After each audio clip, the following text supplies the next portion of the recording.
এটা নিয়ে আমি মরবো ভাইয়া, যদি আমার অধিকার না দেয় আমি আছি আমার স্বামীর অধিকার জন্য বাঁচাই। যার জন্য সব ছাড়লেন, যার জন্য নিজের পরিচয় বদলে নিলেন, সেই মানুষটির ঘরের দরজায় আজ তিনি একজন আগন্তুক। হাতে বিষের বোতল, চোখে অঝোর ধারা। প্রশ্ন একটাই, আমি কি তবে শুধুই ভোগের বস্তু? আমার স্ত্রীর অধিকার কোথায়?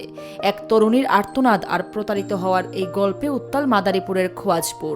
আমার স্বামী বাড়ি আমি উঠতে চাই, আমার বাড়িতে নিব না, আমার রাখবো না। 50 আমার শ্বশুর শাশুড়ি বলতে 50 লক্ষ টাকা দিয়ে ওরা বিদায় করবো, আর আমার স্বামীকে বাড়ি থেকে তারাই দিছে, মানে তারা গোপনে লুকাই রাখছে। আমি এখানে থাকতে চাই, আসছি। স্বপ্ন ছিল সুখের নির্বাধার, পরিবার আত্মীয় স্বজন সব তুচ্ছ করে রানী বেছে নিয়েছিলেন স্বপন খানকে। 2024 সালে 6 লাখ টাকা দেনমোহরে গোপনে বিয়ে করেন তারা। কিন্তু এই গোপন বিয়েই যেন রানীর জীবনের কাল হয়ে দাঁড়িয়েছে। লিবিয়ায় ভাই আটকা পড়ার মিথ্যা নাটক সাজিয়ে রানীর কাছ থেকে হাতিয়ে নেওয়া হয়েছে লাখ লাখ টাকা। অভিযোগ, এখন নতুন করে বিয়ের পিড়িতে বসার পায়তারা করছেন স্বপন। অধিকার চাইতে গেলেই মিলছে মারধর। আজ যখন রানী নিজের প্রাপ্য সম্মানটুকু চাইছেন, তখনই পাল্টে গেছে দৃশ্যপট। প্রেমিকা থেকে রানী হয়ে গেছেন স্বপনের চিরশত্রু। স্বপনের পরিবারের দাবি, এই বিয়ের কথা তারা জানেন না। তাদের সাফ কথা, এই বাড়িতে রানীর কোনো ঠাঁই নেই। স্থানীয় জনপ্রতিনিধিদের দ্বারে দ্বারে ঘুরেও বিচার পাননি রানী।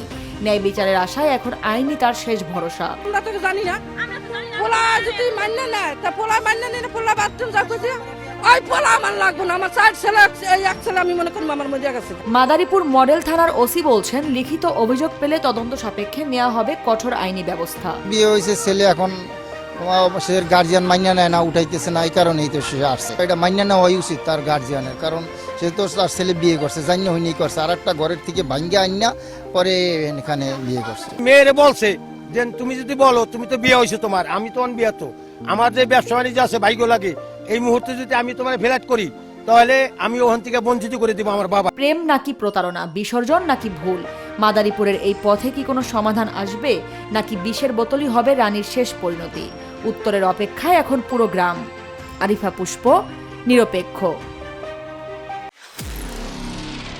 নিরপেক্ষ, সত্য প্রকাশে আপোষহীন।